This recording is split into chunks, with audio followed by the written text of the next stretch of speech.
नमस्कार मित्रांनो, science force या यूट्यूब चॅनलमध्ये मी आपलं सहर्ष स्वागत करतो. आज आपण अतिशय महत्त्वपूर्ण ह्या विषयाला सुरुवात करणार आहे. जी मुलं 12वी सायन्समध्ये आहेत आणि जी मुलं 11वी सायन्समध्ये आहेत, यांच्यासाठी हे लेक्चर महत्त्वपूर्ण आहे.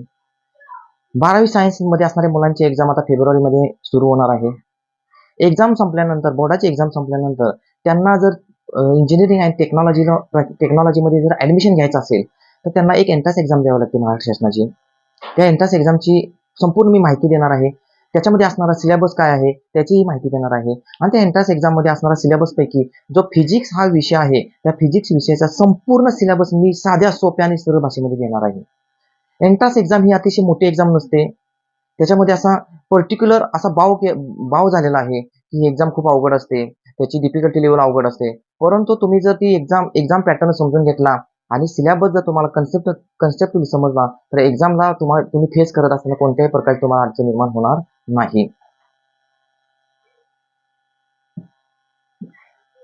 तर आज आपण ती एमएसटी सीईटी आहे, या एमएसटी सीईटी संदर्भात आपण आज अतिशय महत्त्वपूर्ण माहिती घेणार आहे. ही जी एमएसटी सीईटी आहे, या एमएसटी सीईटी मध्ये महाराष्ट्रातून किती मुलं अप्लाय करतात, त्यापैकी किती मुलं क्वालिफाय होतात, आणि ते अप्लाय करणारी मुलं आहेत त्यापैकी पीसीएम ग्रुप असणारी किती मुलं असतात, बरोबर आहे. एमएसटी सीईटीच्या माध्यमातून तुम्हाला फार्मसीला जाता येतं आणि इंजिनिअरिंग अँड टेक्नॉलॉजीला पण जाता येतं. आपण इंजिनिअरिंग अँड टेक्नॉलॉजीच्या संदर्भात थोडी माहिती देणार आहे, बरोबर आहे. मग एमएसटी सीईटी जर समजून घ्यायची असेल तर तुम्हाला प्रथम माहित पाहिजे की एमएसटी सीईटीचा अर्थ काय असतो. तर एमएसटी सीईटी म्हणजे काय, Maharashtra health and technical common entrance test, तर त्याचा लॉंग फॉर्म आहे. बाळांनो, पहिल्यांदा एमएसटी सीईटीचं तुम्ही बेसिक सर्व गोष्टी समजून घ्या. एकदा जर तुम्हाला तो सिलेबस समजला, काय करायचं समजलं, आपण कुठल्या स्टेजला आहे हे समजलं, तर तुम्हाला स्वतःच अनालिसिस करून तुम्हाला अभ्यास करण्यासाठी स्वतःची एक स्ट्रॅटेजी बनवता येईल. ही जी एक्झाम आहे, ही एक्झाम महाराष्ट्र शासन कंडक्ट करतं आणि वर्षातून एकदाच एक्झाम होते बाळांनो. ही जी एक्झाम असते ही कॉम्प्युटर बेस्ड असते. कॉम्प्युटरवरती तुमची एक्झाम होते. हे एक्झामची लँग्वेज बघायला गेलं तर तुम्हाला मराठीमध्ये पण देता येते, उर्दूमध्ये पण देता येते, इंग्लिश लँग्वेजमध्ये सुद्धा असते, अवेलेबल असते. दुसरी गोष्ट अशी आहे की ह्या एक्झामसाठी महाराष्ट्रामधून 550 प्लस कॉलेजेस 550 प्लस जे कॉलेजेस असतात, हे कॉलेजेस पार्टिसिपेट होतात. ह्यापैकी जे काही प्रायव्हेट कॉलेज असतात आणि काही गव्हर्नमेंट कॉलेज असतात, ह्या 550 प्लस कॉलेजेसमधून 1,00,000 अप्रॉक्सिमेटली 1,24,000 ज्या सीट्स असतात इंजिनिअरिंगच्या, 1,24,000 जवळजवळ आकडा सांगते मी, 1,24,000 ह्या सीट्स इंजिनिअरिंग अँड टेक्नॉलॉजी जी मुलं जाणार आहेत त्या मुलांच्यासाठी एवढ्या सीट्स अवेलेबल असतात, त्या भरल्या जातात, बरोबर आहे. सुरुवात आपण कशी करूया. जी एमएसटी सीईटी आहे, ह्या एमएसटी सीईटी मध्ये तुम्हाला 2 ग्रुप असतात. एक्झाम द्यायला गेला तुम्ही एमएसटी सीईटीची, तर एमएसटी जी सीईटी आहे, सीईटी ह्याच्यामध्ये 2 ग्रुपवाली मुलं असतात. ज्यांचा ग्रुप पीसीएम आहे अशी मुलं, आणि ज्यांचा ग्रुप पीसीबी आहे अशी मुलं असतात. पीसीएम म्हणजे काय, फिजिक्स केमिस्ट्री मॅथ्स वाली मुलं असतात.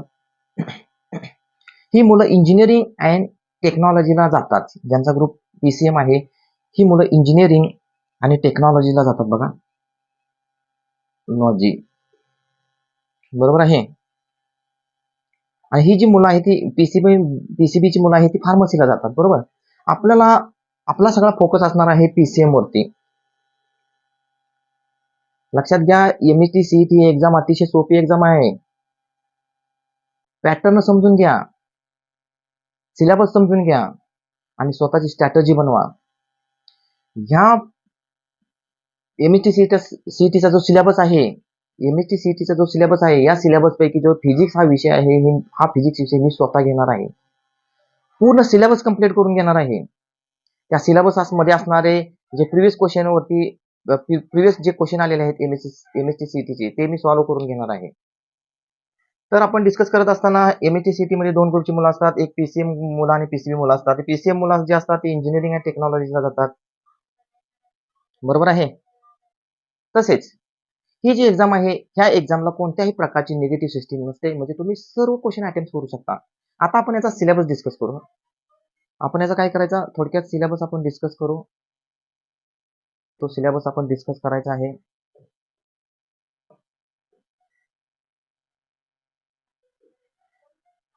सिलेबस डिस्कस केल्यानंतर तुम्हाला सगळ्या गोष्टी समजतील.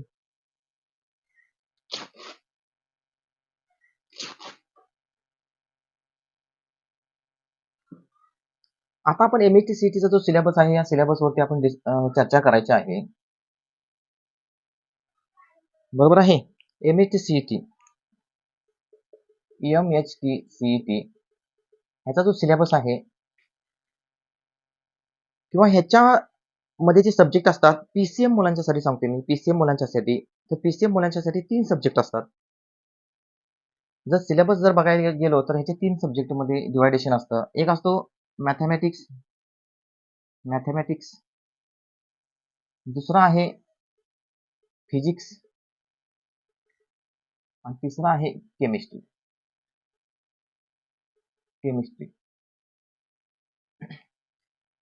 जो मॅथमॅटिक्स सब्जेक्ट आहे हा अतिशय महत्त्वपूर्ण सब्जेक्ट असतो. ह्या मॅथमॅटिक्स सब्जेक्टवरती 50 क्वेश्चन असतात. 50 क्वेश्चन म्हणजे 50 प्रश्न असतात. 50 प्रश्न आणि याचे गुण असतात 100. त्याला 100 गुण असतात. म्हणजे एक प्रश्न आहे त्याला 2 गुण असतात. मग ऍक्च्युली याचा सिलेबस काय असतो? तर याचा सिलेबस 11 आणि 12 जे क्लासमध्ये जे तुम्हाला स्टेट बोर्डनं जे सिलेबस डिक्लेअर केलेला आहे त्या सिलेबसवरती तुम्हाला क्वेश्चन विचारले जातात. बघा, म्हणजे 11 क्लासचा जो सिलेबस आहे, 11 क्लास आणि 12 क्लास या सिलेबसवरती तुम्हाला क्वेश्चन विचारले जातात. जे 11 क्लासचा सिलेबस आहे ह्याच्यावरती तुम्हाला 10 क्वेश्चन असतात किंवा 10 प्रश्न असतात आणि 20 गुण असतात. 12 क्लासचा सिलेबस आहे ते ऑलमोस्ट सर्व सिलेबस आहे. 11 क्लासचा काही चॅप्टर सोडून सिलेबस असतो. 12 क्लासचा हा ऑलमोस्ट सर्व सिलेबस असतो. ह्याच्यावरती तुम्हाला 40 प्रश्न असतात आणि 80 गुण असतात. बरोबर आहे. म्हणजे अशा पद्धतीने हा मॅथमॅटिक्सचा सिलेबस असतो. ह्याच्यासाठी जे टायमिंग असते, किती टायमिंगचा पेपर असतो हा? टाइम जे आहे ते 90 मिनिटं असतात. 90 मिनिटे म्हणजे 1.5 तास टायमिंग दिलेलं असतंय. म्हणजे प्रश्नाची संख्या कमी, गुण जास्त आहेत, टायमिंग 1.5 तास. त्याच्यानंतर हा फिजिक्स आपण सब्जेक्ट बघू. फिजिक्स सब्जेक्टमध्ये 50 क्वेश्चन असतात. म्हणजे प्रश्न किती असतात? 50 प्रश्न विचारले जातात आणि ह्याला 50 गुण असतात. ह्याचा जर सिलेबस बघायला गेलो तर हा सिलेबस 11 क्लास आणि 12 क्लास वरती डिपेंड असतो. म्हणजे एक प्रश्न जो असतो, ह्या एका प्रश्नाला 1 गुण असतो. ह्याचा जर सिलेबस आपण बघायला गेलो तर 11 क्लासचा जो सिलेबस आहे, 11 क्लास काही चॅप्टर सोडून त्या सिलेबसवरती तुम्हाला 10 क्वेश्चन विचारले जातील. 10 क्वेश्चन किंवा 10 प्रश्न असतात, 10 प्रश्न असतात आणि 10 गुण असतात त्याच्यावरती. जो 12 क्लासचा सिलेबस आहे, 12 क्लासचा, ह्या 12 क्लासच्या सिलेबसवरती तुम्हाला 40 प्रश्न विचारले जातील. 40 प्रश्नांची संख्या 40 असते आणि तुम्हाला 40 गुण असतात. बरोबर आहे. मॅथमॅटिक्स हा पेपर वेगळा असतो, 1.5 तासाचा. फिजिक्स, केमिस्ट्री हा पेपर एकत्र असतो, त्याला सुद्धा 1.5 तास असतात. त्यांची संख्या, प्रश्नांची संख्या 100 असते, गुण 100 असतात. बघा, हे प्रश्नांची संख्या 100 आहे. आपण आता केमिस्ट्री बघू. केमिस्ट्रीला सेम पॅटर्न तसाच असतो. केमिस्ट्रीचं बघा, तुम्हाला 50 प्रश्न विचारले जातील आणि 50 गुण असतील त्याच्यावरती. बरोबर. एक प्रश्न जो असतो, एक प्रश्न हा तुम्हाला 1 गुणासाठी विचारला जातो. 1 गुण. एक प्रश्न हा एका गुणासाठी विचारला जातो.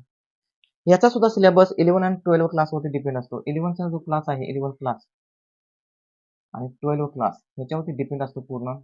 बघा, 11 क्लास मध्ये 10 क्वेश्चन असतात, 10 प्रश्न असतात आणि 10 प्रश्नाला 10 गुण असतात. 12 क्लास आहे, त्या 12 क्लासच्या पूर्ण सिलेबसवरती तुम्हाला 40 प्रश्न विचारले जातील आणि त्याच्यावरती 40 गुण असतात. बरोबर आहे. पण हा फिजिक्स आणि केमिस्ट्रीचे 50-50 गुण मिळून 100 गुण असतात आणि हा पेपर एकत्र असतो आणि ह्या दोन्ही पेपरचं टायमिंग असतं 90 मिनिटे. समजलं? हा पेपर पॅटर्न आहे. म्हणजे मॅथमॅटिक्स हा पेपर तुमचा पूर्ण सेपरेटली असतो. 90 मार्क असतात, आपलं 90 मिनिटं असतात, त्याला 100 गुण असतात. प्रश्नांची संख्या कमी असते. 50 प्रश्नाचा 100 गुण आणि 90 मिनिटे असतात. एक प्रश्न 2 मार्काला असतो. फिजिक्स, केमिस्ट्री हा पेपर एकत्रच असतो. दोघांची दोघांची संख्या प्रश्नाची बघायला गेलं तर 50-50 प्रश्न असतात. म्हणजे दोघांची प्रश्नाची संख्या मिळून किती असते? 100 प्रश्न असतात आणि टायमिंग किती असतं? 90 मिनिटे असतात. यापैकी आपण हा फिजिक्स जो सब्जेक्ट आहे, या फिजिक्स सब्जेक्टवरती आपण खोलवर डिस्कस करणार आहे आता सिलेबसवरती. कारण आपली लेक्चर सिरीजच आहे फिजिक्स लेक्चर सिरीज. ठीक आहे. आता आपण फिजिक्स ह्या लेक्चर सिरीज मध्ये जे काही मी टीचिंग करणार आहे, स्ट्रॅटेजी काय असणार आहे, हे मी तुम्हाला समजावून देतो. आपण आता डिस्कस करू MET CET ला असणारा फिजिक्स हा विषय. अतिशय साध्या सोप्या आणि सरळ भाषेमध्ये मी ग्रामीण भागातील मुलांना फिजिक्स हा विषय समजून देणार आहे. तुमच्या टेक्स्टबुक मध्ये महाराष्ट्र स्टेट बोर्डच्या चॅप्टर मध्ये जी लाईन अँड लाईन आहे, ती लाईन अँड लाईन मी तुम्हाला एक्सप्लेन करून देणार आहे चांगल्या पद्धतीनं. तुम्हाला समजून देणार आहे. आणि प्रश्न कसा लिहायचा हेही तुम्हाला चांगल्या पद्धतीने मी गायडन्स करणार आहे. पहिल्यांदा कन्सेप्ट समजून घ्या. कन्सेप्ट समजल्यानंतर तुम्हाला प्रश्न लिहिण्यासाठी कोणतीही अडचण येणार नाही. फिजिक्स हा विषय पाठांतराचा विषय नसतो. कन्सेप्ट समजल्यानंतर तुम्हाला ऑटोमॅटिक तुम्हाला रायटिंग करायला येईल. म्हणजे तुम्हाला एकदा तो विषय समजायला लागला, त्याची आवड निर्माण झाली तर तुम्हाला कोणत्याही प्रकारची अडचण येणार नाही. MET CET साठी जो फिजिक्स विषय आहे, हा फिजिक्स विषयाचा सिलेबस जर आपण बघितला तर त्या 2 भागामध्ये त्याचं डिवायडेशन होतं. 11 क्लास, ह्या 11 क्लासवरती जे चॅप्टर आहेत, काही चॅप्टर सोडून वेटेज जर बघायला गेलं तर 20% जो सिलेबस असतो तो 11 क्लासवरती असतो. 20%. ह्याच्यामध्ये 10 प्रश्न असतात आणि 10 गुण असतात. एका प्रश्नाला 1 गुण असतो. ह्या वर्षी 2024 मध्ये नोटिफिकेशन मध्ये असं सांगितलेलं आहे, जरा सिलेबस चेंज झालेला आहे. ह्याच्यामध्ये 11 क्लासमध्ये 2 चॅप्टर ऍड केलेले आहेत. एक फॅक्टर आहे आणि एक एरर अनालिसिस आहे. हे 2 चॅप्टरचा आपण स्टडी करणारच आहे. अशा पद्धतीने 11 चा सिलेबस आहे. 12 चा जो सिलेबस आहे, 12 चा सिलेबस म्हणजे 12 क्लास हा सिलेबस ऑलमोस्ट सर्व चॅप्टर आहेत. वेटेज मध्ये जर बघायला गेलो तर 80% सिलेबस आहे. हा 12 क्लासवरती असतो. 40 प्रश्न असतात. 40 प्रश्न आणि 40 गुण असतात. बरोबर आहे. टायमिंग तुम्हाला सांगितलेलं आहे. फिजिक्स केमिस्ट्री एकत्र पेपर असतो आणि त्याचं टायमिंग 1.5 तास असतं. 90 मिनिटे असतात. तुम्हाला तो फॉलो करायला लागतात. बरोबर. हा मी सिलेबस डिस्कस केलेला आहे. 11 क्लासमध्ये जो सिलेबस आहे, काही चॅप्टर सोडून तो ऑलमोस्ट सर्व सिलेबस आहे. नवीन 2 चॅप्टर ऍड केलेले आहेत, एरर अनालिसिस आणि वेक्टर. आणि 12 चा जो सिलेबस आहे तो ऑलमोस्ट सर्व सिलेबस आहे. आपल्या लेक्चर सिरीजमध्ये आपण सुरुवात करत असताना पहिल्यांदा 11 क्लासचा जो सिलेबस आहे तो कंप्लीट करून घेणार आहे. प्रत्येक चॅप्टरवरती MET CET किंवा JEE मेन्स वरती कशा पद्धतीने क्वेश्चन आलेले आहेत ते आपण बघून घेणार आहे. 11 चा सिलेबस कंप्लीट झाल्यानंतर आपण 12 च्या सिलेबसकडे वळणार आहोत. 12 चा सिलेबस कंप्लीट केल्यानंतर प्रत्येक चॅप्टरवरती MET CET ला किंवा JEE मेन्सला कशा पद्धतीने क्वेश्चन आलेले आहेत ते अनालिसिस करून आपण सॉल्व्ह करून घेणार आहे. लक्षात घ्या, MET CET ही एक्झाम अतिशय सोपी आहे. जर तुम्ही समजून घेऊन कन्सेप्ट जर तुम्हाला समजल्या तर कोणत्याही प्रकारची अडचण येणार नाही. MET CET किंवा JEE मेन्स वरती फिजिक्स या सब्जेक्ट वरती कन्सेप्ट बेस्ड क्वेश्चन असतात. फॉर्म्युला बेस्ड क्वेश्चन असतात. जर तुम्हाला कन्सेप्ट क्लिअर झाले असतील तर तुम्हाला कोणत्याही प्रकारची अडचण येणार नाही. आणि ही जी लेक्चर सिरीज आहे, ही लेक्चर सिरीज तुम्हाला सायन्स फोर्स अकॅडमी या युट्यूब चॅनलवरती मिळणार आहे आणि ती मोफत असणार आहे. लेक्चर सिरीज तुम्ही ज्यावेळी बघणार आहे त्यावेळी तुम्हाला 11 चा सिलेबस किंवा 11 क्लासवरती ज्यावेळी मी लेक्चर सिरीज म्हणजे तयार करणार आहे त्यावेळी तुम्हाला प्लेलिस्ट मिळेल. त्या प्लेलिस्टमध्ये 11 क्लासच्या प्लेलिस्टमध्ये चॅप्टर वाईज तुम्हाला सिरीज लेक्चर मिळतील. लेक्चर नंबर 1, 2, 3, 4 असे. त्याच पद्धतीने 12 क्लासची प्लेलिस्ट वेगळी असेल. त्याच्यामध्ये चॅप्टर वाईज तुम्हाला व्हिडिओ मिळतील. लेक्चर नंबर 1, 2, 3, 4 मध्ये. बरोबर आहे. आता थोडक्यात बघूया. जर तुम्हाला महाराष्ट्रामधील टॉपची जी कॉलेजेस आहेत, या कॉलेजेसमध्ये ऍडमिशन मिळवायचं असेल तर तुम्हाला फिजिक्स हा स्कोरिंग सब्जेक्ट आहे. कन्सेप्ट समजल्या तर तुम्हाला पैकीच्या पैकी फिजिक्समध्ये तुम्हाला मार्क्स मिळतात. लक्षात घ्या, त्याला मी स्वतः उदाहरण आहे. मी सुद्धा फिजिक्समध्ये पैकीच्या पैकी पेपरला मार्क मिळवलेले आहेत. मी ज्यावेळी डिग्रीला होतो त्यावेळी पेपर नंबर जो 9 होता माझा, त्या पेपर नंबर 9 ला मी पैकीच्या पैकी मार्क मिळवलेले आहेत. त्यावेळी मी स्ट्रॅटेजी तयार केली होती. तीच स्ट्रॅटेजी मी आज तुम्हाला सांगणार आहे आणि त्या पद्धतीने तुम्ही ती फॉलो करायची आहे. बरोबर आहे. ज्यावेळी मी माझं लेक्चर नंबर 1 येईल, 2 येईल, 3 येईल, त्यावेळी तुम्ही काय करायचं, जे मी लेक्चरमध्ये जे काही सांगितलेलं आहे त्यानुसार तुम्ही ते फॉलो करायचं, म्हणजे तुम्हाला कोणत्याही प्रकारची अडचण येणार नाही. दुसरी गोष्ट अशी आहे, तर एम-एस-टी सी-ई-टीला जर महाराष्ट्रातून जर मुलांची संख्या बघितली, तर मुलांची संख्या 2024च्या आकडेवारीनुसार 2024ची जी आकडेवारी आहे, 2024ची मी अप्रॉक्सिमेटली सांगतोय, जवळ-जवळ म्हणजे ॲक्युरेट आकडेवारी नाही. तर एम-एस-टी सी-ई-टीला 2024 मध्ये 7,25,000 मुलांनी फॉर्म भरले होते. 7,25,000 मुलांनी फॉर्म भरले होते. बरोबर आहे? त्यापैकी 6,75,000 जी मुलं आहेत, 6,75,000 मुलं आहेत, ती क्वालिफाय झाली होती. आणि या 7,25,000 पैकी मी पीसीएम ग्रुपचं सांगणार आहे फक्त. पीसीएम ग्रुपला किती मुलं होती? पीसीएम ग्रुपला मुलं होती 3,79,000. 3,79,000 जी मुलं आहेत ती पीसीएम ग्रुपला होती. ही मी आकडेवारी अप्रॉक्सिमेटली सांगतो, जवळ-जवळ सांगतो, ॲक्युरेट आकडेवारी नाही. या 3,19,000 मुलांच्या मधून तुम्हाला जे महाराष्ट्रामध्ये 500 प्लस कॉलेजेस आहेत, 500 प्लस कॉलेजेस आहेत, त्या कॉलेजेसमध्ये 1,24,000 जवळपास ज्या सीट्स असतात त्या भरल्या जातात. आणि ह्याच्यामध्ये जर तुम्हाला टॉपची जर कॉलेजमध्ये ॲडमिशन मिळवायचं असेल, for example college of engineering Pune असेल, COEP असेल, Pune institute of computer technology असेल, PICT, अशी जी कॉलेजेस आहेत, त्या कॉलेजेसमध्ये ॲडमिशन मिळवायचं असेल, तुम्हाला जी MST-CETची जी PCM ग्रुपची जी एक टोटल 200 मार्काची जी एक्झाम असते, 200 मार्क्स म्हणजे 200 गुणांची जी एक्झाम असते, त्यापैकी तुम्हाला 180 प्लस गुण तुम्हाला मिळवावे लागतात. पर्सेंटाईलमध्ये जर गेलो तर तुम्हाला 98 पर्सेंटाईलच्या वरती अबाव तुम्हाला मार्क्स मिळावे लागतात. म्हणजे ह्या गोष्टी समजून घ्या, की आपल्याला किती स्ट्रगल करावं लागेल. आणि या स्ट्रगलमध्ये जी ग्रामीण भागातील मुलं जी धडपडत आहेत, त्यांच्यासाठी मी स्वतः ही लेक्चर सीरीज घेऊन आलेलो आहे. बाळांनो, अतिशय मोफत आहे लेक्चर सीरीज आणि अतिशय साध्या सोप्या आणि सरळ भाषेमध्ये मी तुम्हाला ही लेक्चर सीरीज फिजिक्सची समजून देणार आहे. तुम्हाला कुठलाही त्रास होणार नाही. कुठेही जायची गरज नाही. फक्त तुम्ही कंटिन्यू माझ्यासोबत राहा. तुम्हाला फिजिक्समध्ये MST-CETला जे आलेले आहेत क्वेश्चन 11 क्लास आणि 12 क्लासचे, ते मी तुम्हाला अतिशय चांगल्या पद्धतीनं थिअरी कंप्लीट करून मी सॉल्व्ह करून देणार आहे. तरी हे जे लेक्चर आहे माझं, हे झिरो लेक्चर आपण म्हणू शकतो याला. ह्या लेक्चरमध्ये मी फिजिक्स ह्या MST-CETमध्ये असणारा फिजिक्स सिलेबसचं ॲनालिसिस केलेलं आहे आणि माझ्या लेक्चर सीरीजची माहिती दिलेली आहे. हे लेक्चर तुम्ही तुमच्या मित्रांपर्यंत पोहोचवा, जेणेकरून त्यांना सुद्धा फायदा होईल. आणि येणाऱ्या लेक्चरची जर माहिती तुम्हाला मिळवायची असेल, तर तुम्हाला सायन्स फोर्स अकॅडमी या यूट्यूब चॅनलला सबस्क्राईब करावं लागेल आणि त्याचं नोटिफिकेशन तुम्हाला जर मिळवायचं असेल लेक्चरचं, तर तुम्हाला बेल आयकॉनला क्लिक करावं लागेल. ही अतिशय महत्त्वपूर्ण माहिती मी तुम्हाला आज दिलेली आहे. त्याच्यानंतर माझी जी लेक्चर येणार आहेत, ती लेक्चर तुम्हाला नोटिफिकेशनद्वारे मिळतील.